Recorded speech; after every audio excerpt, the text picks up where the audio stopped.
ঠিক আছে। वन्दे लोकतिलकं सात्वतवार्ताविभूषणम् अमरकृत्युत्सारणं प्रबुद्धं लोकजीवनं प्रणयप्रमत्तजागदीपनं वन्दे जीवनजीवनं सत्पुरुषम्। आयाहि वरदे देवी धृतिकृतिविभावरे अच्छेद्यश्रेयोनिष्ठे च इष्टार्थं परिवेदिनि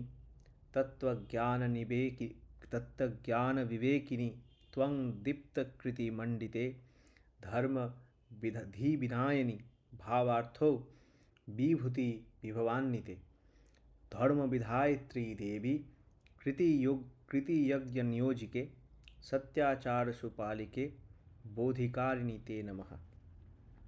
হে বরদাত্রী দেবী, তুমি এসো। তুমি ধৃতি ও কৃতি দ্বারা উদ্ভাসিত, তুমি অখণ্ড মঙ্গলে সুপ্রতিষ্ঠিত এবং তুমিই আমাদের ইষ্টার্থ জ্ঞাপনকারিণী। তুমি তত্ত্বজ্ঞান ও বিবেকের অধিকারিণী, তুমি উজ্জ্বল কর্ম দ্বারা মণ্ডিত, তুমি আমাদের ধী বা বুদ্ধির পরিচালিকা, তুমি ভাবার্থ স্বরূপা এবং তুমি অসীম ঐশ্বর্য ও বিভূতি সম্পন্না। হে ধর্মবিধায়িত্রী দেবী, তুমি আমাদের কর্মরূপ যজ্ঞে নিয়োজিত করো। তুমি সদাচার পালনকারী এবং বোধ জাগরণকারী। তোমাকে নমস্কার।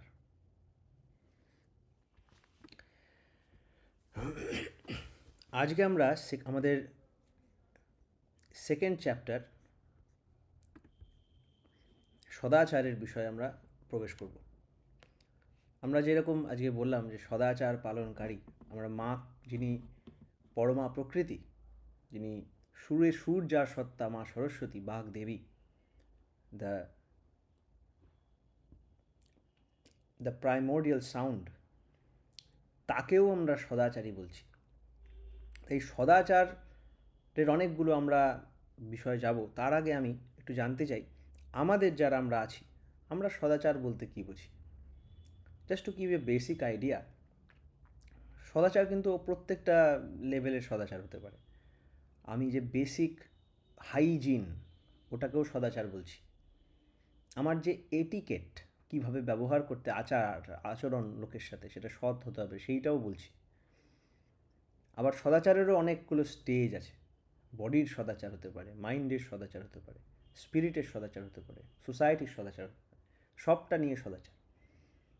বরং আমরা যখনই প্রকৃতির সাথে ইন্টারাকশন করছি সেটাই আচার বা আচরণ, আর সেটা সৎ হতে হবে।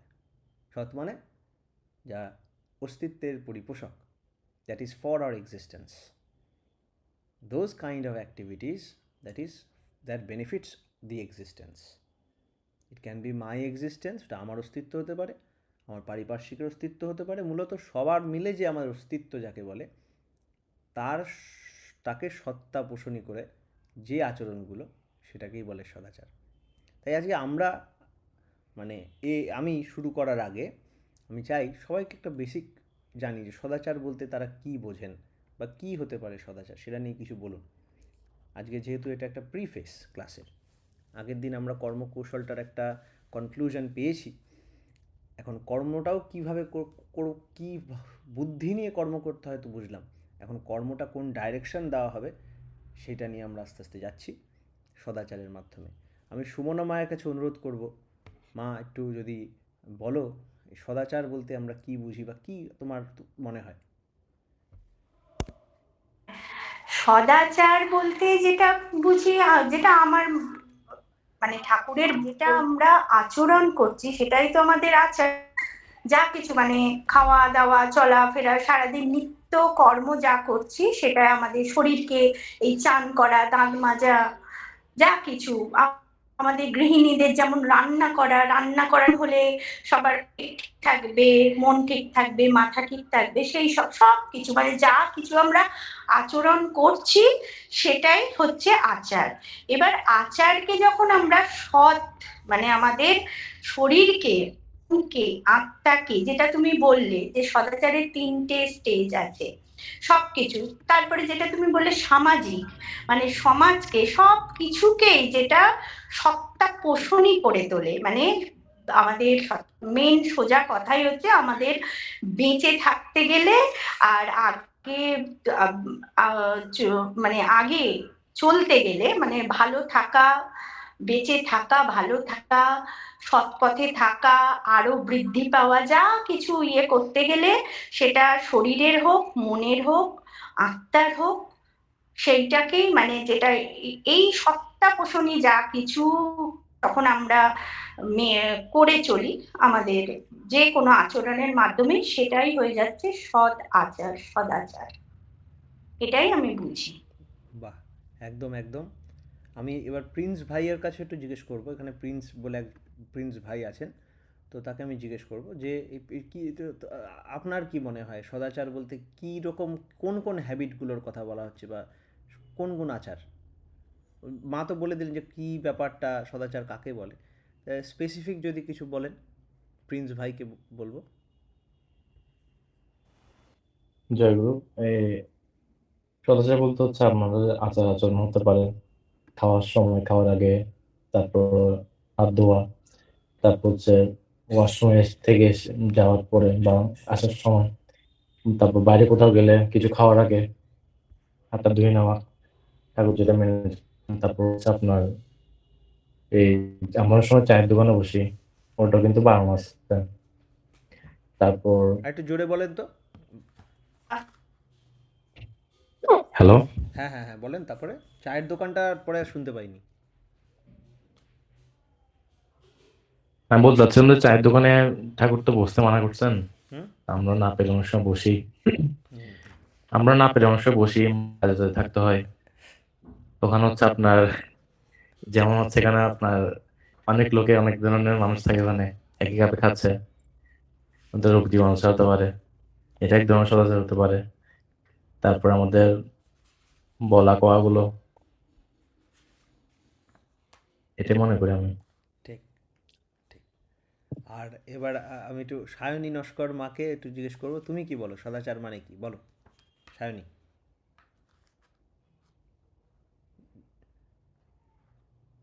জয়গুরু দাদা, শোনা যাচ্ছে? একদম শোনা যাচ্ছে, বলো। সদাচার বলতে আমি বুঝি যে ঠাকুর হচ্ছেন নারায়ণ। তো ঠাকুর বলেছেন যে যে জায়গা আমাদের পরিষ্কার পরিচ্ছন্ন থাকে, বা আমরা যে আচরণ করি বা যেগুলো বলছি সেগুলো যদি আমাদের সৎ না হয়, অসৎ হয়, তাহলে সেগুলো সেগুলো আমাদেরকে আরো খারাপ পথে নিয়ে যেতে পারে। তাই আমাদের সদাচার পালন করা উচিত। এইটুকুই জি দাদা। খুব ভালো, খুব ভালো। আর স- এই এই এই যে বললে এর মধ্যে, এগুলোর মধ্যে ঢুকবো, এগুলো আমি ভুলবো না। চায়ের ব্যাপারে একটা কথা শুনলাম, তারপরে তুমি যে নারায়ণ বললে, খুব ভালো লাগলো। হ্যাঁ, ঠাকুরের একটা বাণী আছে, বাণীটা খুব খুব ফেমাস, যে সদাচারে রত নয়, পদে পদে তার ভয়। আমি একটু আমাদের শ্রদ্ধেয় কাকুকে জিজ্ঞেস করবো, শ্রদ্ধেয় কাকু, যে যেখানে দেখতে পাচ্ছেন আপনি দীপ ভট্টাচার্য লেখা আছে, তা কাকুকে আমি বলবো এই যে সদাচারে রত নয়, পদে পদে তার ভয়, ভয় কিসের, কি ব্যাপারটা একটু যদি আপনি বলে দেন একটু আমাদের।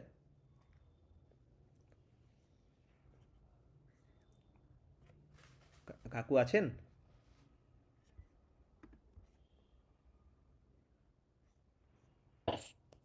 হ্যাঁ, জয় গুরু। হ্যাঁ জয় গুরু, ওই ওই অ্যাকাউন্ট আছি আসছে, হ্যাঁ বলেন।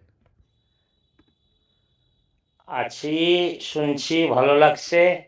সদাচারে রত নয়, পদে পদে তার ভয়। হুম বাণীটি ঠাকুরের খুবই মানে একটা দৃষ্টান্তমূলক বাণী, এবং এটা আমাদের মেনে চলা উচিত। যেহেতু সদাচার, সৎ অস্তিত্ব রক্ষার জন্য যে সমস্ত আচার আচরণ, তাতে যদি আমরা রত না থাকি, অর্থাৎ সেইগুলো যদি না মেনে চলি, তাহলে কিন্তু কোথা থেকে সেই যে ছোটোখাটো ভুলগুলো আমাদের শরীরে রোগ ব্যাধি এবং অনেক কিছু জ্বালা যন্ত্রণার সৃষ্টি করতে পারে। অনেক সময় আজকাল দেখা যায় মানুষ নাকে হাত দিল, নাকটাকে খুঁটিয়ে টুটিয়ে তারপর আর হাত ধুলো না। বা বইয়ের পৃষ্ঠা বা খাতা ইত্যাদি উল্টাচ্ছে, আমাদের জিভের কাছে যে অর্থাৎ থুতু লাগিয়ে ইয়ে করছে, পাতাটাকে উল্টাচ্ছে, হাতটা ধরছে না এবং তারা সেটা বুঝছেও না যে এটা ঠিক না ভুল। কিন্তু আজ থেকে বছর 4 আগে যখন করোনা নামক ভয়াবহ ব্যাধি চলছিল, তখন কিন্তু মানুষ এইগুলো খুব মেনে চলছিল, দূরত্ব রাখা এবং যখন তখন মুখে হাত না দেওয়া, কোনো কিছু খাবার খাওয়ার আগে ভালো করে হাত ধোয়া, তারপর কোনো কিছু নাকে হাত দেওয়া বা তারপর সে ভালো করে হাত ধুতো, বা এই আচরণশীল ব্যবহারগুলো তাদের জন্য তখন যেন মনে হচ্ছিল ওইটা না করলে তাদের কোনো মারণ ব্যাধি এসে তাদেরকে ঘিরে ধরবে বা শেষ করে দেবে। কিন্তু সময়ের সাথে সাথে সেইটা মানুষ ভুলে যায়। আজ থেকে 138 বছর আগে যুগপুরুষোত্তম শ্রী শ্রী ঠাকুর অনুকূলচন্দ্র পৃথিবীতে এসে মানুষ যাতে এই প্রক্রিয়াগুলোকে মেনে চলে অস্থি ও বৃদ্ধি, বাঁচা বাড়ার যে রূপ যেটা বা বাঁচা বাড়ার যে আনুষ্ঠানিক যে কাজকর্ম যাই তার সাথে যুক্ত থাকুক না কেন, তার চলা বলা করা সব কিছুকে তিনি মডিফাই করে এই আচার আচরণগুলোকে ভালো করে রপ্ত করতে, অভ্যস্ত করতে, মেনে চলতে বললেন। এবং সেই মেনে চলার মাধ্যমেই সে একটা সুস্থ, স্বাভাবিক, সুন্দর এবং বর্ধনশীল জীবন যাপন করতে পারবে। এই জন্যেই তাকে সদাচার মানার আমাদের সদাচার মানা উচিত এবং সেই সদাচার মানসিক, শারীরিক, আধ্যাত্মিক, সামাজিক সব দিক দিয়ে হয়ে ওঠা উচিত। তবেই আমাদের সপারিপার্শ্বিক জীবন বাঁচা বাড়ার পক্ষে সার্থক হয়ে উঠবে এবং সবার পক্ষেই সেইগুলো উপকারে, সবারই উপকারে লাগবে। এইটাই আমি বুঝছি। আর বাড়ানো বাকি তুমিই বলো। খুব ভালো লাগলো। এই যে কাকু কি সুন্দর বুঝিয়ে দিলেন, এই পুরো ব্যাপারটা আমাদের কাছে একটা মোটামুটি সবার একটা আইডিয়া চলে আসলো। এখানে এবার একটা কথা আমার মনে পড়ে যে এই যে প্রথম কথা প্রিন্স ভাই যেগুলো বললেন, এইটা করা না, ওটা করা না, এটা করা না, এই সেই ব্যাপারগুলো, এখানে একটা ইম্পর্টেন্ট জিনিস হচ্ছে এইটা করলে ওই হয়ে যাবে, ওইটা করলে ওই হয়ে যাবে, এরম একটা রোগ আছে, ওটা একটা নাম আছে। পরিষ্কার হওয়া, পরিষ্কার রাখা, আমি নাম নিচ্ছি না, সায়ক শুনলে হাসবে, আমি একজনের কথা বলছি। করোনার টাইমে আমরা সবাই মোটামুটি একটা ফিজিক্যাল সদাচার নিয়ে খুব সেনসিটিভ হয়ে গেছিলাম যে এটা পরিষ্কার রাখতে হবে, ওটা করতে হবে। সেইটারই একটা এফেক্ট আমি দেখতে পাই আমার এক স্যারের। সেই স্যার করোনার টাইম থেকে একটা রিসার্চ হয়েছিল যে সবচেয়ে বেশি নোংরা জায়গা কোনটা। তো আমাদের ঘরের মধ্যে স্ক্যান করে জানা গেল সবচেয়ে বেশি নোংরার জায়গা, হ্যাঁ সাহেব বুঝতে পেরে গেছে কার কথা বলছি, সবচেয়ে বেশি নোংরার জায়গা হচ্ছে ডোর হ্যান্ডেল। ডোর হ্যান্ডেল সবাই ধরে যখন যে কোনো অবস্থায় ধরে, তাই ডোর হ্যান্ডেলের মতো নোংরা জিনিস নাকি কিছু হয় না। তো সেই স্যার আজ অবধি, আর সব জায়গায় নোংরা নখ কাটছি না কাটছি সেই বিষয়ে নজর নেই, দরজা খোলার আগে একটা কাগজ নিয়ে নেন, কাগজটা দিয়ে ধরে দরজাটা খোলেন। এটা অনেক রকম ব্যাখ্যা হতে পারে। আমি এটাকে শুধু সদাচার, আমি আমার বাড়িরই এক্সাম্পল দিই। আমার মা তো অত্যন্ত পরিষ্কার থাকেই করে, কিন্তু কোনো কোনো সময় এরকম দেখেছি, আগে এখন হয়নি, আগে আমি দেখেছি আমার মায়ের আমি তো মায়ের কাছে বহুত মানে অনেক একদম সুপার অসদাচারী, কিন্তু কারণ মা যে লেভেলের সদাচারী সেই লেভেলেরটার সাথে তো কোনো পেরে ওঠা যাবে না। কখনো কখনো এটা এরকম পর্যায়ে আমি যেতে দেখেছি যে মানে ভয় অন্যরকম ভয়, এই ছুলে ওই হয়ে যাবে, ওই ছুলে ওই হয়ে যাবে। এটাই কিন্তু আরেকটা জিনিস প্রবলেম। ওই জন্য ঠাকুর বলেন 3টে সদাচার একসাথে পালন করতে হবে: দৈহিক সদাচার, মানসিক সদাচার আর আধ্যাত্মিক সদাচার। মানসিক সদাচার ওখানে কিন্তু বিপন্ন হয়ে যায়। যদি আমি দৈহিক সদাচারের দেহ সর্বস্বও হয়ে যাই, আমার পুরো অ্যাটেনশন আমার বডি নিয়ে এত বেশি থাকে যে তখন ওটা কিন্তু ওসিডিতে পরিণত হয়ে যায়। ওসিডি মানে অবসেসিভ কম্পালসিভ ডিসঅর্ডার, যে আমার বডি এটা হলেই হয়ে যাবে, ওটা হলে হয়ে যাবে। ঠাকুর একটা জায়গায় অপূর্বভাবে বলছেন যে সুস্থ থাকার একটা বিউটি হচ্ছে বা একটা লক্ষণ হচ্ছে সে নিজের বডির বিষয়ে আনঅ্যাওয়্যার থাকবে। আমি আবার বলছি, সুস্থ থাকার একটা বড় লক্ষণ হচ্ছে সে নিজের বডিটা যে বডি আছে এটাই ফিল করতে পারবে না। আপনাদের বলছি, দেখেন 24 ঘন্টায় আপনার দাঁত আছে কতক্ষণ ফিল করতে পারেন? ফিলই করতে পারি না। কিন্তু সুমনা মা বলতে পারবে বা আমার বাড়ির মা বলতে পারবে যে দাঁত ব্যথা হলে সেটা কী হবে অবস্থা, সারাদিন দাঁত নিয়ে ধ্যান করতে হয়। যতক্ষণ সুস্থ থাকে ততক্ষণ যেন ওটাকে ফিলই করা না যায়। যেমন আপনার চোখ আছে, ভুলেই গেছিলাম, এখন বলে একটু মনে পড়লে, হ্যাঁ আমার তো চোখ আছে, হ্যাঁ চোখটা একটু কেমন লাগছে। যতক্ষণ না চোখটা ডিস্টার্ব হচ্ছে, যতক্ষণ না it is coming in collision with something, ততক্ষণ কিন্তু আমরা বুঝতে পারি না যে ওটা আছে। তেমনই আমার পুরো ফিজিক এটাকেও এত ফ্লেক্সিবল, এত ফ্লুইড করতে হবে যাতে এইটা আছে এই বোধই না থাকে। তার মানে প্যারালিসিস বলছি না, ভালো করে বোঝেন, যে পুরো জিনিসটা এত ফ্লুইড থাকবে যে এইটা কাজ করছে অথচ এটার ব্যাপারে আমি কোনো রেজিস্ট্যান্স ফিল করছি না।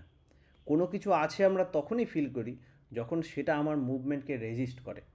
রাস্তা দিয়ে সোজা হাঁটছি, যদি রাস্তায় কোনো বাধা বিপত্তি না থাকে সোজাই চলতে থাকতাম। যেই দেখছি সামনে বাধা এসছে, আমাকে এদিক মোড় নিতে হবে, তখনই ফিল করছি যে না গাড়িটা ঘুরছে। বা রাস্তায় যখন খটরমটর হয় তখনই ফিল করি যে না জার্কিং হচ্ছে। কিন্তু তাছাড়া যদি রাস্তা প্লেন থাকে মাঝে মাঝে ফিলই করা যায় না যে আমি কি গাড়িটা চলছে কি চলছে না, না দাঁড়িয়ে আছে। ইউনিফর্ম মোশনে থাকলে বোঝাই যায় না সেটা। ঠিক তেমনই ঠাকুর বলেছেন হেলথের একটা লক্ষণ হচ্ছে যে আমি ফিলই করতে পারবো না আমার বডি আছে।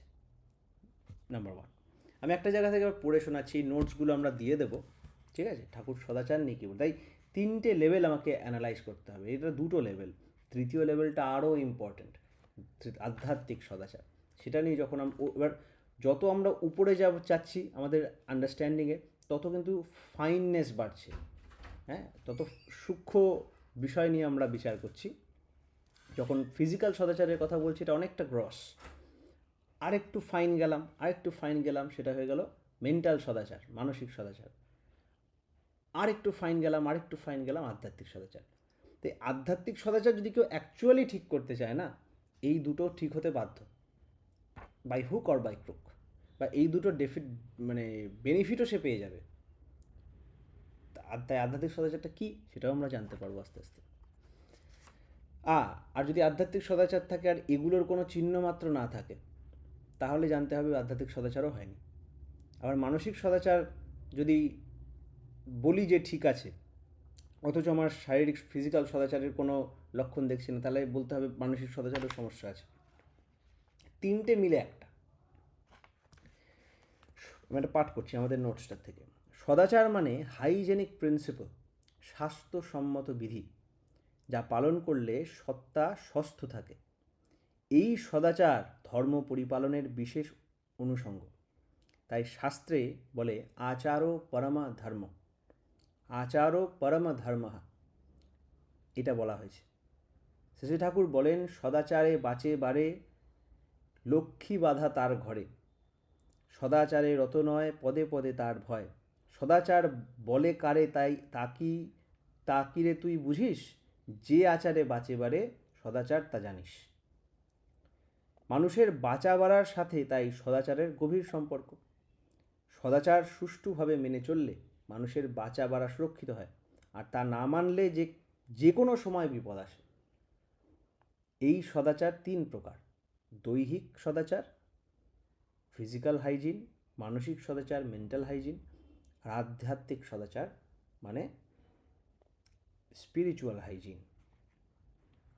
এবার দৈহিক সদাচার, মানসিক সদাচার, আধ্যাত্মিক সদাচারের একটা ওভারভিউ আমরা দেব, এবং এই 3টেরই ওভারভিউ দেবো, 3টের ব্যাপারে অল্প অল্প কথা হবে। তারপরে আমরা কিন্তু ডেপথে ঢুকবো আস্তে আস্তে। দৈহিক সদাচারের কথা যদি আমি বলি, এগুলো আমরা সব আলোচনা প্রসঙ্গ ওখান থেকে আমি কম্পাইল করে করা আছে। শরীর সুস্থ রাখার জন্য সদাচার অবশ্য পরিপালনীয় বললাম, পরিষ্কার পরিচ্ছন্ন। এবার দৈহিক ফিজিক্যাল সদাচারের কিছু জায়গা আমরা পড়ব। পরিষ্কার পরিচ্ছন্ন থাকা, নিয়মিত হাত পা দাঁত মুখ পরিষ্কার রাখা, সময় মতো নখ চুল কাটা, অপরের ব্যবহৃত কাপড় চোপড় গামছা ইত্যাদি ব্যবহার না করা, চোখে মুখে নাকে প্রভৃতিতে হাত দিয়ে উত্তম রূপে হাত ধোয়া, ঠিকমতো শৌচ করা, এক পাতে না খাওয়া, বাসি খাদ্য হোটেল ইত্যাদিতে যথাসম্ভব না খাওয়া, অসময়ে যখন তখন যার তার হাতে তা না খাওয়া, সত্তা পোষণী সাত্ত্বিক আহার গ্রহণ করা, সংক্রামক রোগ প্রতিষেধক অবস্থা গ্রহণ করা ইত্যাদি দৈহিক সদাচারের অন্তর্গত। ঠাকুর এবার বলছেন দৈহিক সদাচার ঠিকমতো পরিপালন করলে অধিকাংশ রোগ, যেমন 90% রোগ আমরা প্রতিকার করতে পারি। আমরা যদি ঠিকমতো অ্যানালাইজ করি, আমাদের বডির 90% রোগ শুধুমাত্র সদাচার পালন না করার জন্য হয়। We can trace any health issue to সদাচার। জাস্ট একবার ভেবে দেখুন এটা কত বড় ক্লেম, আমার ফল। এবার এটার যুগের সাথে সাথে এটা কিন্তু কমপ্লেক্সিটি বাড়ছে। আমি যদি বলি যে আমি তো সদাচার, সাদা জামা পরিষ্কার একদম ঝপাঝপ রয়েছি, ফল খাচ্ছি খাচ্ছি তাও শরীর খারাপ হচ্ছে। এখানেও এই যে যেহেতু যুগ পরিবর্তন হয়েছে, প্রবলেমসও আরও কমপ্লেক্স হয়েছে।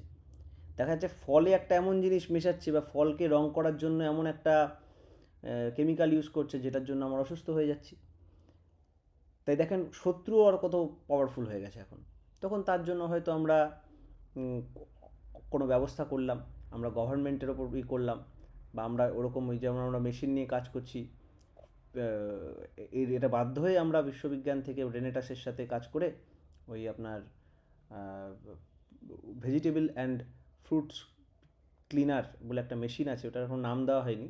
তো ওজোন দিয়ে আমরা ওগুলোকে ডিওডোরাইজ করে আরও অনেক কিছু করা হচ্ছে, যেটা দিয়ে আমরা ওই বাইরের বা পড়ে থাকা যে কোনো ময়লা সেগুলোকে আমরা এক্সট্র্যাক্ট করে বার করতে পারি, তার ব্যবস্থা করছি। এটা একটা জিনিস, কিন্তু এটা তো লোকাল সলিউশন হলো না, সবার জন্য সলিউশন হলো, গ্লোবাল সলিউশন হলো না, লোকাল সলিউশন হলো। গ্লোবাল জন্য কী করণীয়? তাই দেখেন যুগের সাথে সাথে কিন্তু ব্যাপারটা সেম থাকছে, কিন্তু যুগের সাথে সাথে প্রবলেমের কমপ্লেক্সিটি কিন্তু বাড়ছে। ওই জায়গাটাও আমাকে দেখতে হবে। তাই সদাচার মানে আমি সদাচার তো ঠিকই আছি, পাশের তো রোগ ভোগ ঘুরে বেড়াচ্ছে, তখন আমাকে কিন্তু আরও কনসার্ন হতে হবে, তখন আমাকে মাস্ক পরতে হবে। তেমনই এইটাকে অন দ্য ফেস ভ্যালু নিলে হবে না, আমাকে বুঝতে হবে ওর এসেন্সটা। We have to pull the husk to draw the seed, Thakur যেরকম বলেছেন, pull the husk to draw the seed. ওখান থেকে মেন আইডিয়াটা আমাকে কিন্তু তুলতে হবে, আর আজকের জায়গায় আজকের মতো করে অ্যাপ্লাই করতে হবে। ঠাকুর তো আমিষ আহার বর্জন করতে বলেছেন। আপনি যদি আইল্যান্ডে ফেসে যান তখন কি করবেন? তখনও বর্জন করবেন, কিন্তু যথাসম্ভব ঠাকুর বলেছেন আপদে রোগে বিধি মতো আমিষে দোষ হয় না তত। তাহলে ওটা কেন বললেন? ঠাকুর বলেছেন পেঁয়াজ রসুন মাদক ছাড়, আবার ঠাকুর বলেছেন রসুন মেথি কালো জিরে সর্দি নিরোধ করে এই ধীরে। তাই আমাকে কনটেক্সট বুঝতে হবে, কখন কোথায় কিভাবে কাকে কি বলেছেন সেটা আমাকে ভালো করে বুঝতে হবে। আমরা বলেছি ঠাকুর বলছেন চায়ের দোকানে বসতে না। ঠাকুর যখন প্রথম দেওঘরে এসে সব সেটেলমেন্ট করলেন, আবার কত চায়ের দোকান খুলে দিয়েছেন, কিন্তু তার মানে ওই চায়ের দোকানেও বসতে বারণ করেছে না, তা না। কিন্তু আমাকে বুঝতে হবে তিনি জেনারিক ওয়েতে আমাদের একটা বিধান দিয়েছেন। কারণ ইউজুয়ালি আমরা দেখেছি চায়ের দোকানে কাপটাও ধোয় না ঠিক মতো, সে এরম করে জলে চুবিয়ে কোনো রকম একটা করে, কোথাও মশা বসছে, নাক খুঁটছে, মানে যা তা ব্যাপার তা আমরা দেখেছি। তা এবার আমি যদি বলি ও তাহলে কি ওরা অচ্ছুত না, আপনি বুঝে দেখেন সব কিছুতে ওই পর্যায়ে আমরা নিয়ে যাই কেন? রোগটা যখন হবে তখন তো আপনাকে পাশে কে দাঁড়াবে?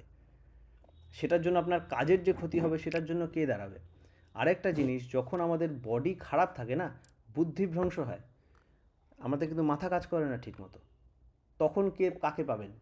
আপনার জন্য যে লসটা হচ্ছে, আপনি যে সার্ভিসটা দিতে পারতেন সোসাইটিকে, আপনি যে কাজটা করছেন, ওটার পেমেন্টটা কে করবে? ওই চায়ের লোক করবে? হোটেলের খাবারওয়ালা রেস্টুরেন্ট করবে? আমাকে একজন নেমন্তন্ন করেছে, তার বাড়িতে খেতেই হবে, খাবো অবশ্যই খাবো, তাকেও এলিভেট করতে হবে আমাকে, আর পরিস্থিতিতে পড়ে আমাদের অনেক কিছু করতে হয়। এক সেকেন্ড। হ্যাঁ জয়গুরু, আমি একটা ক্লাসে আছি, হ্যাঁ আমি পরে ফোন করছি। জয়গুরু।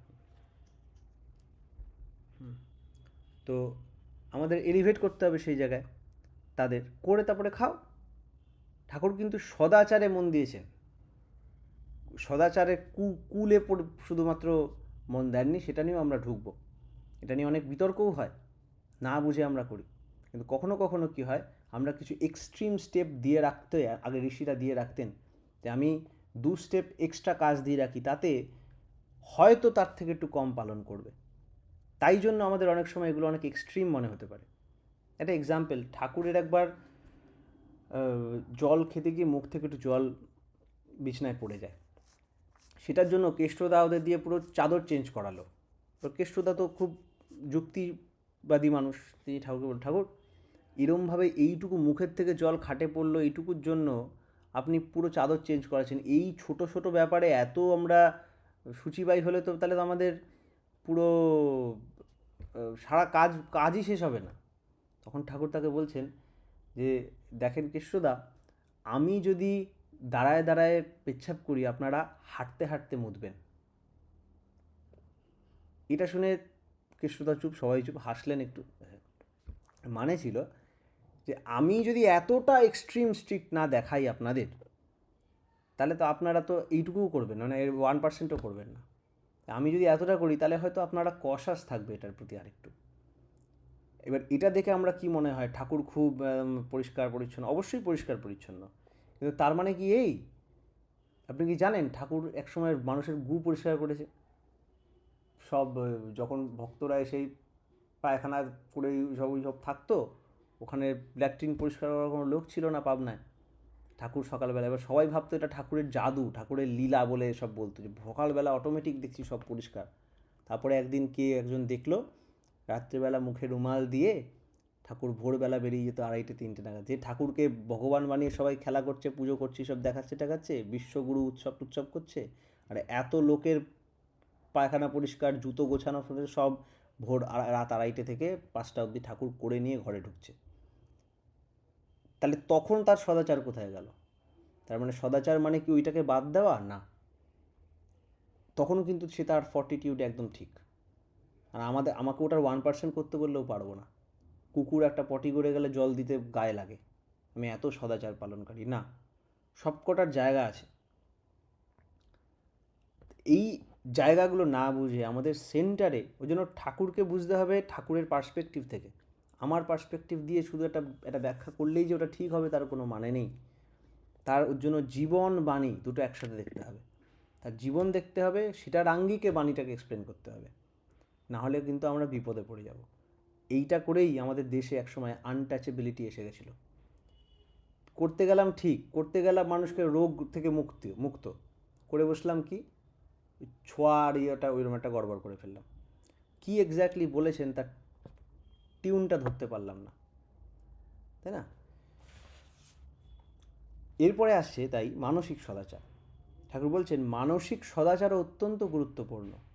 শ্রী ঠাকুর বলেছেন, মনটা দুষ্ট হলেই জানিস রোগের আথাল হয়, ওইটাকে তুই এড়িয়ে চলিস করবি ব্যাধি জয়। অসৎ চিন্তা, দুর্ভাবনা, উদ্বেগ ইত্যাদি থেকেই মন দূষিত হয়, দূষিত মনেই রোগের সৃষ্টি হয়। সৎ চিন্তা, সৎ ভাবনা, সৎ কথা ও সদালোচনার মধ্য দিয়ে মন তৈরি হয়, মন প্রফুল্ল হয়, মানসিক স্বাস্থ্য অক্ষুণ্ণ থাকে, তাই ওইগুলি মানসিক সদাচারের অন্তর্গত। আমরা তাহলে এখানে দেখেন অসৎ চিন্তা অবধি ঠিক আছে, তারপরের কিন্তু বলা দুর্ভাবনা, উদ্বেগ। আপনি যতই ঠাকুরকে মানছেন, এই করছেন, অনেক কিছু করছেন, আপনার দুর্ভাবনা এত কেন থাকে? এইটা হবে, ওটা হলে কি হবে, ওইটা হয়ে গেল তো, এটা হয়ে গেল তো, কেন আছে? কারণ যখনই আমাদের মধ্যে উদ্বেগ আসে, উদ্বেগ, উদ্যম না, কিন্তু উদ্যম ভালো জিনিস, উদ্বেগ, হ্যাঁ, যখনই আমার এক পুরনো বন্ধু বলেছিলেন যে worrying is praying for failure. চিন্তা করা মানে দুশ্চিন্তা করা, দুর্ঘটনা ঘটানোর প্রার্থনা করা। দুশ্চিন্তা করার মানেই হচ্ছে আমি প্রে করছি যেন এরকম খারাপ কিছু ঘটে। তাই দুর্ভাবনা আসবে কেন আমার মধ্যে? তাহলে আমি কিরম স্পিরিচুয়াল? দেখাচ্ছি খুব স্পিরিচুয়াল, কিন্তু অসৎ চিন্তা আমি করি না, আমি খুব ভালো, আমি গালাগালি দিন হ্যান ত্যান এসব, কিন্তু আমার এত টেনশান। তো টেনশান ওই অসৎ চিন্তার ফলে যেগুলো হয়, টেনশানের ফলেও কিন্তু ওরকম হয়। অতিরিক্ত টেনশানে ব্রেন থেকে ক্যাটেকোলামাইন, কর্টিজল এগুলো বেরোয়, আর সেগুলো বেরোয়, এন্ডরফিন সিক্রিশন কমে যায়, সেরোটোনিন পুরো বন্ধ করে দেয় অনেক সময়। তার জন্য ওষুধ, ভ্যানলাফ্যাক্সিন। হ্যাঁ, ঈশ্বরপুরীর বলা ঠিক, একদম ঠিক, একদম ঠিক, ঈশ্বরপুরীরই বলা। আসলে উনিও বলা না, ওনার আগেও উনিও কালেক্ট করেছেন, তো উনি বলেছিলেন worrying is praying for failure. হ্যাঁ, তো এটা একটা প্রবাদের মতো জিনিস, উনি ওই প্রবাদ থেকে দেখে বলেছেন। তো যখন আমরা এরকম দেখি যে ক্যাটেকোলামাইন, কর্টিজল এগুলো হয়, তো ওই যে ওই ওষুধ ভ্যানলাফ্যাক্সিন ওষুধ দেওয়া হয়, বা প্যারক্সিটিন এইসব ডিপ্রেশনের টাইপের অ্যান্টি ডিপ্রেশেন্ট দেওয়া হয়, ওগুলো ওই করে যে সেরোটোনিন বন্ধ হয়ে যায়, ওগুলোকে আবার সিক্রিট করানোর জন্য দেয়। ওগুলোকে বলে সেরোটোনিন রিআপটেক ইনহিবিটার। ওই ওষুধগুলো এসএসআরআই, ওই এসএসআরআই দিয়ে আমাদের ব্রেন থেকে ওই ক্ষরণগুলো আবার ঘটায়। তাই আমরা দুশ্চিন্তা, দুর্ভাবনা বারবার করে করে আমরা ওই লুপে ফেসে যাই, ফেসে আমাদের মানসিক সদাচার ডিস্টার্ব হয়ে যায়। তাই মানসিক সদাচারের মধ্যে অনেক কিছু পড়ছে, বাজে চিন্তা না করা, দুর্ভাবনা না করা। আর এখানেই একটা বড় ট্র্যাপ। ফিজিক্যালি আমি যদি আপনাকে বলি অমুক কাজ করবেন না, তখনও আপনার কাছে হাতে আছে আপনি করবেন কি করবেন না। কিন্তু ভালো করে শোনেন, যদি আমি আপনাকে বলি একটা লাল বাদর, লাল মুখটা লাল বাদরটার, এমনি বাদর, মুখটা লাল, ওর গায়ের রঙটা হলুদ, এরকম একটা বাদর আছে, এটা চিন্তা করবেন না। এই লাল বাদরের কথা চিন্তা করবেন না, লাল বাদরের কথা চিন্তা করবেন না। বা আপনাকে যদি বলি তাজমহল দেখেছেন, শাহজাহানের তাজমহলের কথা একদম চিন্তা করবেন না, এটা আপনি পারবেনই না করতে। যেটা চিন্তা করতে বারণ করছি ওটার কথাই ফার্স্টে, বরং এতক্ষণ ছিল না, এটা বলার পর থেকে আরও আছে, তাই না? আমাদের মন অদ্ভুত ডেঞ্জারাস জিনিস। ও এই কার্মিক টেন্ডেন্সিগুলো এত তাড়াতাড়ি অ্যাকোয়ার করে নেয়, আপনাকে যেটা চিন্তা করতে বলবো না ওটা আপনি চিন্তা এমনিই করবেন। তাই দুর্ভাবনা করবে না, দুঃখ করবে না, দুশ্চিন্তা করবে না, এগুলো মেন্টাল লেভেলে চলে না। তাকে পজিটিভ ফিডব্যাক দিতে হবে কিছু, বলতে হয় তুমি ইষ্ট চিন্তা করবে। তুমি, ঠাকুর বলছেন এই যে অদ্ভুত, দুনিয়ায় সব স্পিরিচুয়াল আমরা আজ অব্দি কী পড়েছি, যে যখন মনে লাস্টফুল টেন্ডেন্সি আসবে, কাম জাগবে, কামিনী কাঞ্চনে আসক্তি আসবে, কী করবে? বলছে না ওসব ভাববে না, নিজে ব্রহ্মচারী হয়ে যাবে, ধ্যান করবে, অনেক কথা বলি তো। ঠাকুর বলছে না, বলছে লাস্ট কন্ট্রোল করার ইজিয়েস্ট ওয়ে হচ্ছে নিজের মাইন্ডকে এই কাজগুলো করাবে, সৃষ্টিতত্ত্ব, গণিততত্ত্ব আর রসায়ন শাস্ত্র, এইটা নিয়ে মাইন্ডকে ইনভলভ করে দাও। ক্রিয়েশন, ইউনিভার্সের ক্রিয়েশন কীভাবে হলো, গ্যালাক্সি ট্যালাক্সি এগুলো নিয়ে ভাবো। ম্যাথমেটিক্স করো বেশি করে, আর কেমিস্ট্রি কীভাবে কাজ করছে সেটা নিয়ে পড়ো। এটা করার মধ্যে দিয়ে যে ব্রেনের এক্সারসাইজ হবে, সেটা তোমাকে পুরো ওই লাস্টের জটলা থেকে বের করে দেবে। এই হলো ঠাকুর। এখন বলবে ও আমি তো কেমিস্ট্রি স্টুডেন্ট না, আমি কেন? ওরম না, এটা সবার জন্য বলা হয়েছে। আজকে যদি বলা হয় ধ্যান করো, সেটা কার জন্য বলা হয়েছে? ফিজিক্সের স্টুডেন্ট না লিটারেচারের স্টুডেন্ট? সবার জন্য বলা হয়েছে। এটা একটা জেনারেল ওষুধ দেওয়া হয়েছে। রসায়নশাস্ত্র তখন আমাকে একটু দেখতে হয় কী জিনিস, ফটোসিনথেসিস কীভাবে হয় দেখি তো। এই যে দেখতে যাচ্ছি, এগুলো হচ্ছে সৎচিন্তা। ওর মধ্যে দিয়ে যে ট্রান্সমিউটেশন অফ মাইন্ড হবে, তখন অটোমেটিক যা ত্যাগ করাটা, ঠাকুর বলেন ত্যাগ করতে হয় না, ত্যাগ হয়ে যায়। আমি ওগুলোকে ছাড়িনি, ওগুলো আমাকে ছেড়ে যায়। পুরনো জামা ত্যাগ করতে হয় না, নতুন জামা কিনতে গেলে আমাকে এটা খুলতে হচ্ছে বাই ডিফল্ট। আমাদের ফোনে দেখবেন আপডেট আসে, ফোনে যখন আপডেটটা ইনস্টল করি, অটোমেটিক পুরনো আপডেটটা ডিলিট হয়ে যায়, ওটা তো ধরতে হয় না আলাদা করে। তেমন মানসিক সদাচারের উপায় হচ্ছে দুর্ভাবনা না করা। শুধু ডোন্ট ওরি বলতে পারি না, think of Lord, think of his mission, think of his activities, think of what to do and how to do. এইটাই আমার না করাকে মুছে দেবে। তাই মানসিক সদাচার সুভাবনা করা, সুচিন্তা করা, ইষ্ট স্বার্থ প্রতিষ্ঠাপন্ন চিন্তা ভাবনা করা, সেটাকে আরও কী করে ভূমায় ব্যাপ্তি করব সেটা নিয়ে ভাবা। তার এগুলো করলে if I focus in expansion, contraction এমনি এমনি এলিমিনেট হয়ে যাবে, সেটা নিয়ে ভাবতে হবে না। আমরা যখন এইসব নিয়ে কথা বলছি, আপনি কিন্তু লাল বাদরের কথা ভাবা বন্ধ করে দিয়েছেন, তাজমহলের কথা ভাবা বন্ধ করে দিয়েছেন। বরং আমি যখন লাল বাদর ভরলেন না বলছিলাম, ভাবো না লাল বাদর, ভেবো না তুমি তাজমহল, তখনই কিন্তু ওটার কথা বলছিলে। কিন্তু আমরা যখন এইটাতে সাবজেক্টে ঢুকে গেলাম, আপনি কিন্তু এই টপিকগুলোকে অটোমেটিক রিজেক্ট করে দিয়েছিলেন। এই হচ্ছে মানসিক সদাচার। আধ্যাত্মিক সদাচার একান্তভাবে ইষ্টের জন্য নিবেদিত হয়ে ইষ্ট বিষয়ক ধ্যান, স্মরণ, মনন ও ইষ্ট স্বার্থ প্রতিষ্ঠা পরায়ণ হয়ে তন্মুখী চলনই আধ্যাত্মিক সদাচার। আসছি, আধ্যাত্মিক সদাচার পরিপালনের মধ্য দিয়ে মানুষ একান্তভাবে ইষ্টের মনোমত হয়ে ওঠে।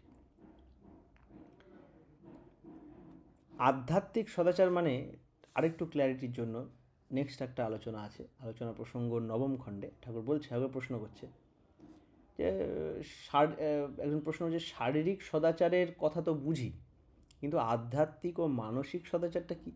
ঠাকুর বলছেন, গীতায় আছে এক ভক্তির বিশিষ্যতে,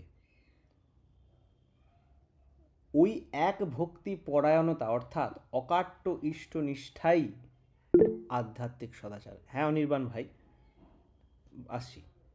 আচ্ছা বলো, তুমি বলো কি বলছিলেন, বলো। জয়গুরু। জয়গুরু।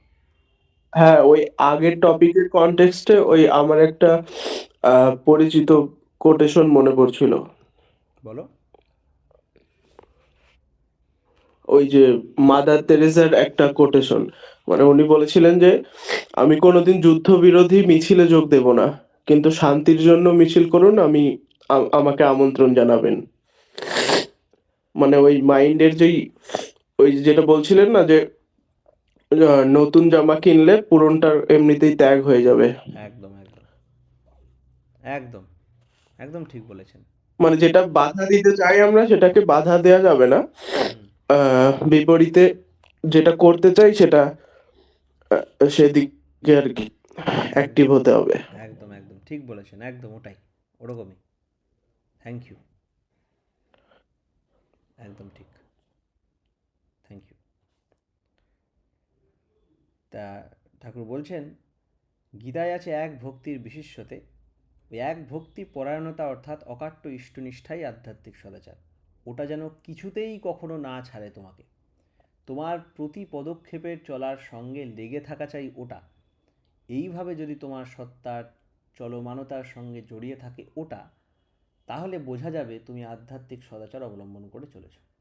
আর মানসিক সদাচার হলো মনের কুভাবকে ইগনোর করে বা মোল্ড করে বাঁচা বাড়ার দিকে, অর্থাৎ ইষ্টস্বার্থ প্রতিষ্ঠার দিকে চলা। বিশাল ইম্পর্টেন্ট। বলছে ইগনোর করে, বাজে চিন্তা আসছে, কী হবে কী না হবে জানি না, ইগনোর, ঠিক আছে।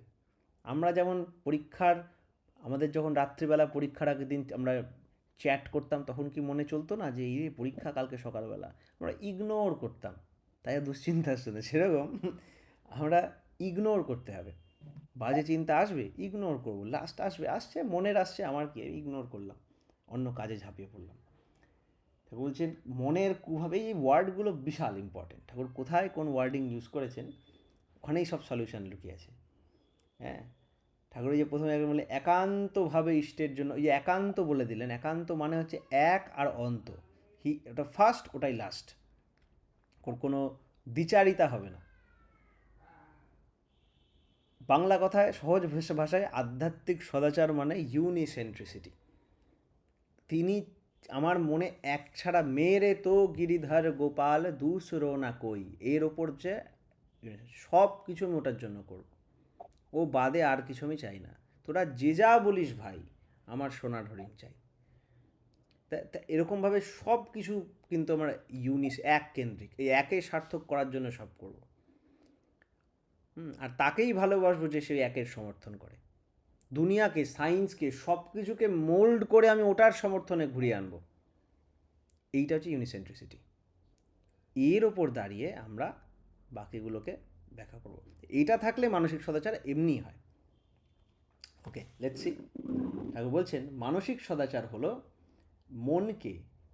মনের কুভাবকে ইগনোর করে বা মোল্ড করে বাঁচা বাড়ার দিকে, অর্থাৎ ইষ্টস্বার্থ প্রতিষ্ঠার দিকে চলা।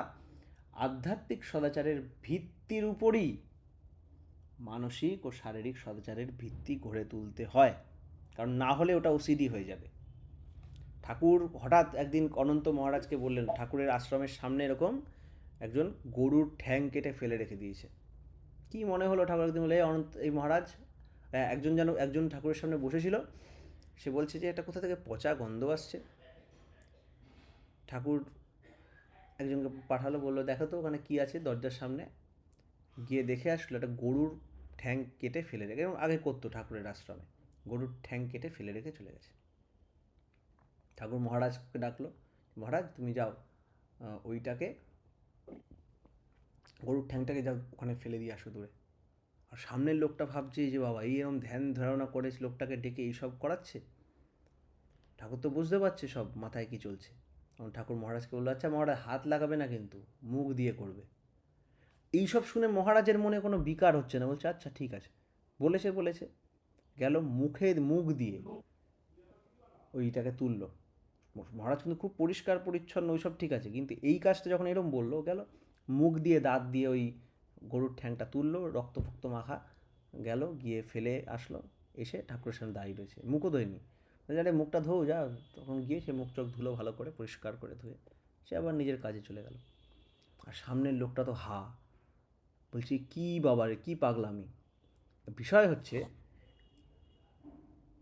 মানসিক আর শারীরিক সদাচার তো ভেরি ভেরি ইম্পর্টেন্ট, ওকে, কিন্তু দ্যাট ডাজ নট সুপারসিড মাই আধ্যাত্মিক সদাচার। এটারই প্রমাণ দেখালো যে আমি ভেরি হাইজিন প্রিন্সিপাল হ্যান ত্যান সব ঠিক আছে, কিন্তু আমার হাইজিনের চক্করে আমার ইষ্টস্বার্থ প্রতিষ্ঠা যেন ক্ষুণ্ণ না হয়, ওটা যেন অক্ষুণ্ণ থাকে। একজনের মাথা ফেটে গেছে, তাকে নিয়ে আমি হসপিটালে যাচ্ছি, আবার এদিকে দেখছি যেন আমার জামায় তার রক্ত না লাগে, এইগুলো কেন? বা আমি আমার সদাচার দেখাতে গিয়ে 5টা লোকের মনে এমন আঘাত দিলাম, পুরো ওটা সবার থেকে আলাদা একটা কিছু একটা হয়ে গেলাম, আমি ওটা কেউ ক্যাডা, আমার সদাচার দেখানোর চক্করে মানুষেরকে আমি পর করে দিলাম, ওগুলো সদাচার না। কিন্তু তার মানে তুমি আধ্যাত্মিক সদাচারের ভিত্তিতে আমরা মানসিক আর শারীরিক সদাচার গ্রো করিনি। আধ্যাত্মিক সদাচার হচ্ছে ইষ্টস্বার্থ প্রতিষ্ঠাপন্নতা, এক মাইন্ডে একদম সর্বতভাবে তেষাং জ্ঞানী নিত্যযুক্তা এক ভক্তি বিশিষ্যতে, হ্যাঁ, নিত্যযুক্ত এক ভক্তিতে একদম অটল থাকা। তাই স্পিরিচুয়াল প্র্যাকটিস নিয়ে বা স্পিরিচুয়াল প্র্যাকটিসের প্রসিজার নিয়ে আমরা যেন কম্প্রোমাইজ না করি। আমরা যদি সামান্য কম্প্রোমাইজ, মানে আমার প্র্যাকটিসের কম্প্রোমাইজ তো একটা জিনিস, স্ক্রিপচারাল কম্প্রোমাইজ আরও কঠিন জিনিস, তাই না?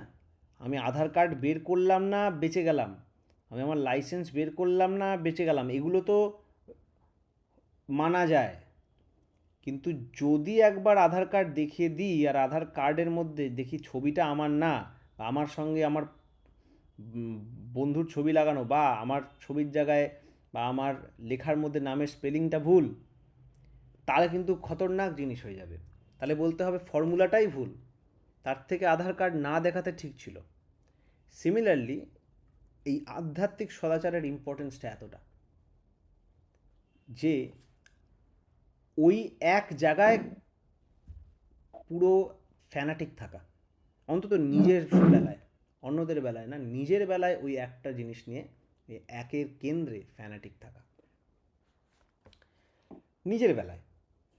তারপরে লোককে কতটা তুমি মেপে বলবে না বলবে সে তোমার ব্যাপার, নিজের জায়গায় সুপার ফ্যানাটিক থাকা আর নিজেকে প্রেজেন্টও করা সেইভাবে যতটা সম্ভব। ঠাকুর বলছেন আবার শারীরিক সদাচার না থাকলে মানসিক ও আধ্যাত্মিক সদাচার পোক্ত হয় না। মানসিক আধ্যাত্মিক সদাচার হয় বাট পোক্ত হয় না যদি শারীরিক সদাচার না থাকে, হাত ধোয়া, পরিষ্কার থাকা, এগুলো। তাই আচার, নিয়ম, খাদ্য, খানা ইত্যাদি সম্বন্ধে খুব সাবধান থাকতে হয়। যা তা খাওয়া, যার তার হাতে খাওয়া, এসব ভালো নয়, ওতে শরীর মন নেমে যায়। পয়েন্ট অফ ভালো নয়, করোনা করলে পাপ হয়ে যাবে এইসব বলছে না, কিন্তু করা ভালো নয়। ঠাকুর একসময় হোটেল এখানে সেখানে খেতে হয়েছে কলকাতায়, করেছে কম্প্রোমাইজ, ওই রকম পরিস্থিতি ছিল, তিনি তো সেটাকে সমর্থন করছেন না যেটা করো বলে। বিবেকানন্দও অনেক উল্টোপাল্টা খাবার খেয়েছেন, কিন্তু সে তো সমর্থন করেননি, বলছেন না তো এটা করো, এটা ঠিক, পরিস্থিতিতে খেতে হয়েছে। আবার আমরা এরম না করি এই পরিস্থিতি ছুতো দিয়ে হয়তো আমি না খেলেও চলতো, তাও আমি জোর করে খাচ্ছি, এই সব কিন্তু চালাকি, বোকা বোকা চালাকি, হ্যাঁ, ফাঁকিবাজি, তা না। এই ফ্লেক্সিবিলিটিটা বুঝতে হবে, কোথায় আমি রিজিড আর কোথায় আমি ফ্লেক্সিবল। দেখা গেছে সাধারণত সৎসঙ্গীরা এইগুলো বোঝে, আমার থেকে অনেক ভালো বোঝে।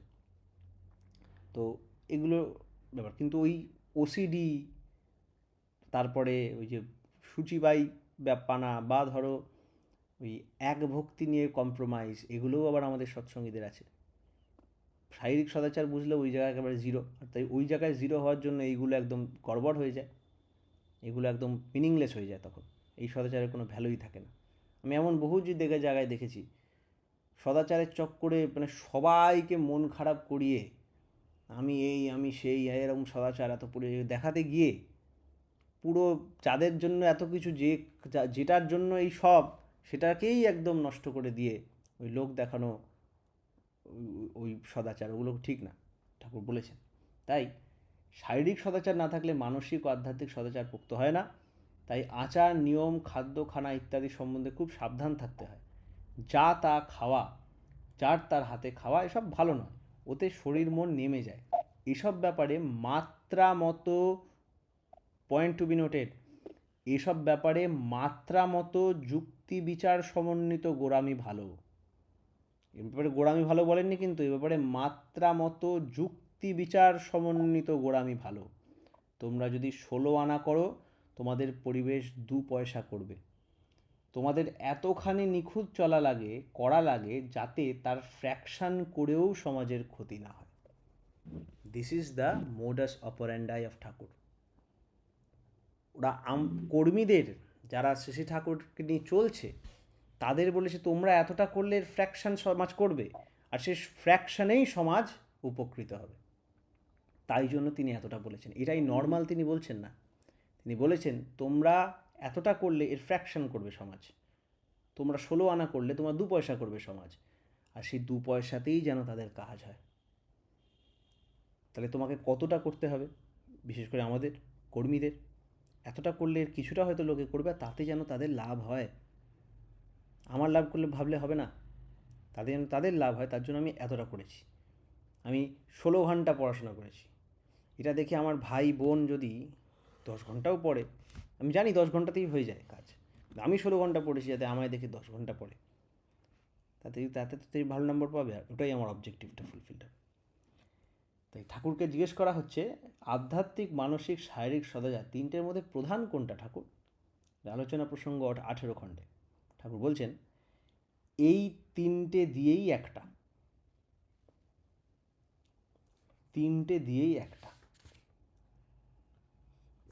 তাই আজকের মোটামুটি এটাই আমাদের টপিক ছিল, এই তিনটে মিলে একটা।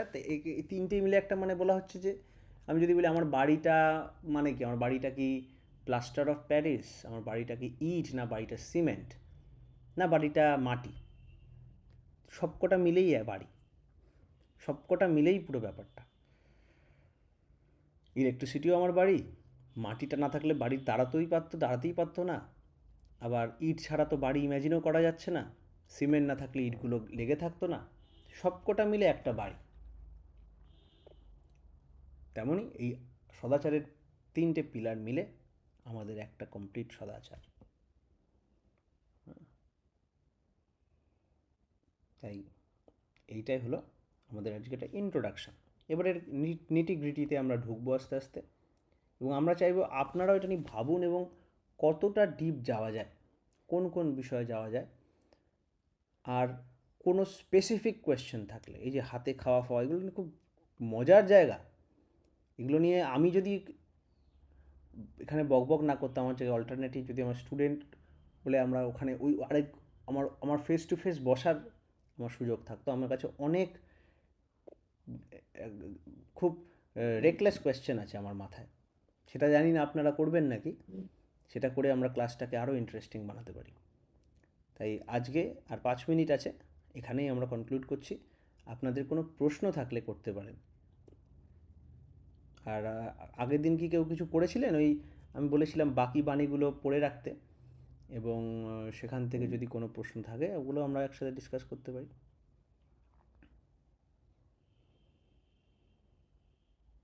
কোনো প্রশ্ন আছে বা কিছু বক্তব্য যদি কিছু থাকে আমাকে বলতে পারে। কুট্টি বল যদি থাকিস।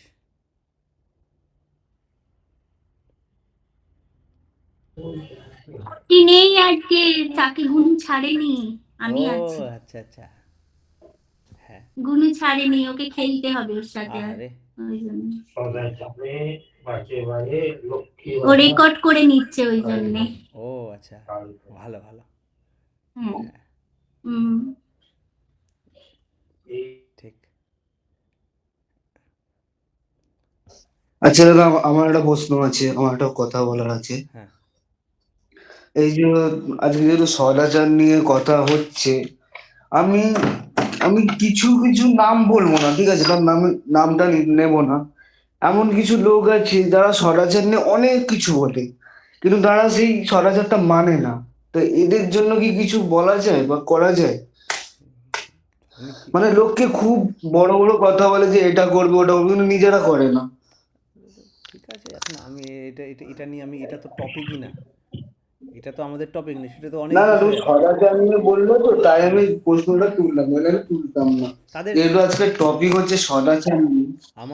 আমার মনে হয় তাদের তুমি যদি সম্ভব হয়, আর সেটা যদি রেসপেক্টফুলি বলা যায়, বলতে পারি আমরা, তুমি রেসপেক্টফুলি বলতে পারো যদি, তাকে সাক্ষাতে ডাকবে, আলাদা করে একলা করে ডাকবে, ডেকে বলবে দাদা আমার মনে হয় আপনার অমুক অমুকের ঠিক, আমি একটা ঘটনা বলছি আপনাকে, তোমাকে এই ব্যাপারে রিসেন্ট, এই আমরা যখন জলসরিয়ায় গেছিলাম, জলসরিয়ার ঘটনা আমি বলছি। হ্যাঁ, জলসরিয়াতে তুমিও তো ছিলিস। হ্যাঁ, তো মনে করো ওই ভিতরের ঘরে মনে আছে বিনায়ক দাদু, বুদ্ধ দাদু, হ্যাঁ, আমি জলেশ্বরী ছিলাম তো। হ্যাঁ, ওই ভিতরের ঘরটা যেখানে চা খেতেন ওখানে। তো ওখানে একটা ঘটনা বলছি, একজন প্রবীণ ঋত্বিক, হ্যাঁ হ্যাঁ হ্যাঁ একটা প্রবীণ ঋত্বিক ওখানে এসে এরকম করে একটা বই দেখছে, ওরা একটা বই নিয়ে এরকম করে পাতা উল্টাচ্ছে, এরকম করে উল্টাচ্ছে। তো ওই ঘরে আমি ছিলাম, পূজনীয় বুদ্ধ দাদু ছিলেন, পূজনীয় বিনায়ক দাদু ছিলেন, আর ওই বয়স্ক ঋত্বিকটা ছিলেন।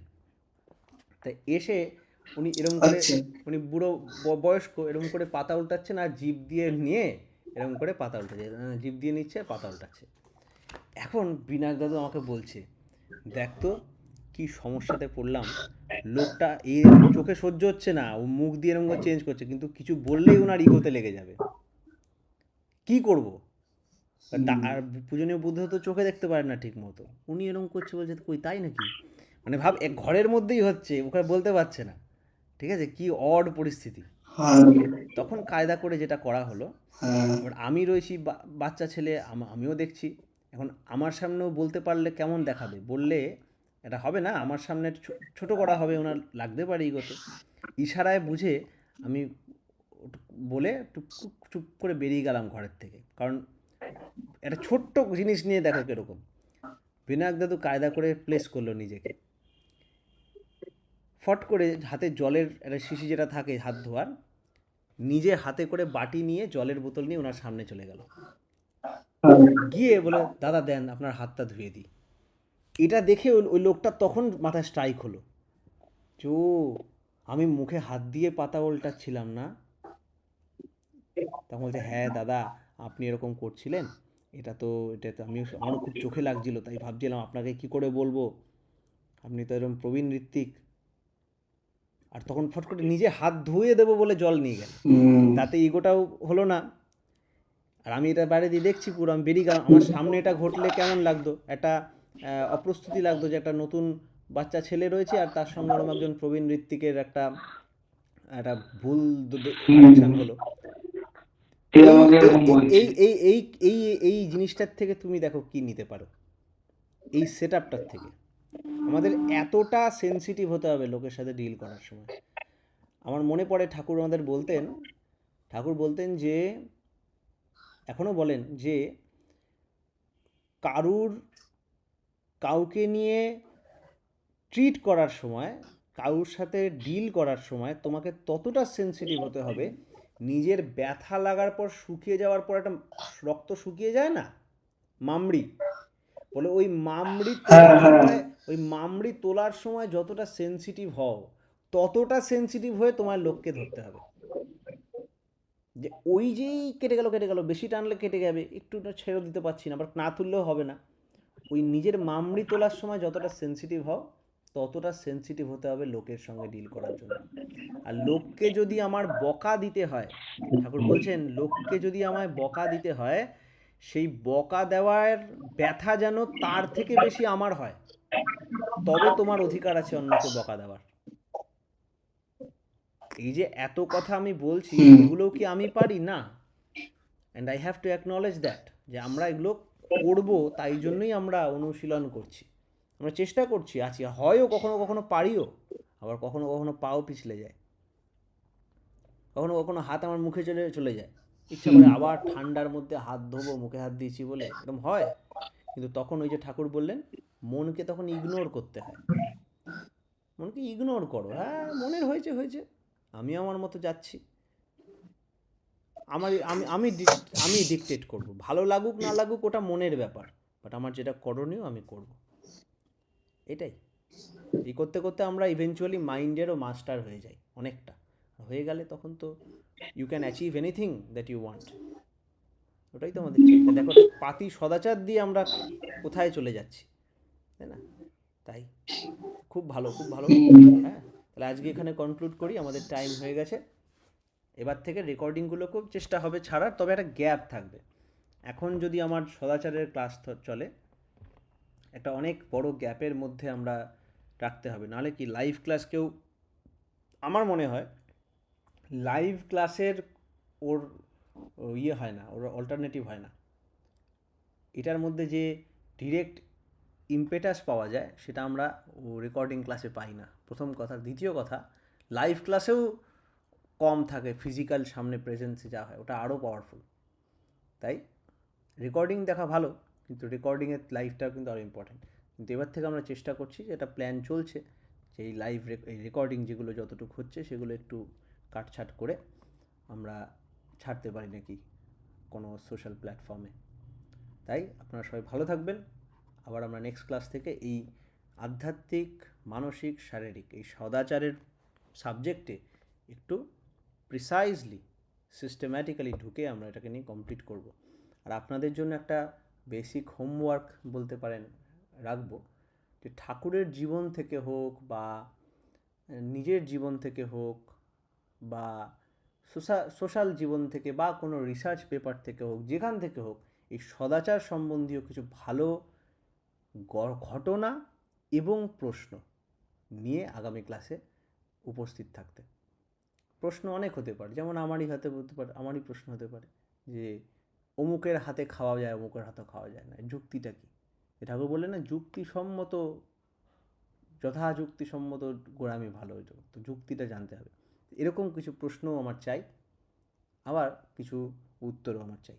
ঠিক আছে, এই বলে আজকে আমাদের ক্লাসটা এখানে কনক্লুড করছি। বন্দে পুরুষোত্তমম, বন্দে আর্যপিতॄন, বন্দে মাতৃবর্গান, বন্দে কৃষ্টিদৈবতান, वन्दे मातृवर्गं वन्दे अहं कृष्टिदैवतं वन्दे श्रीठाकुरं परम प्रेममय श्री ठाकुर चंद्र जी की जय। परम प्रेममय श्री ठाकुर चंद्र जी की जय। वंदे पुरुषोत्तम। जय जय।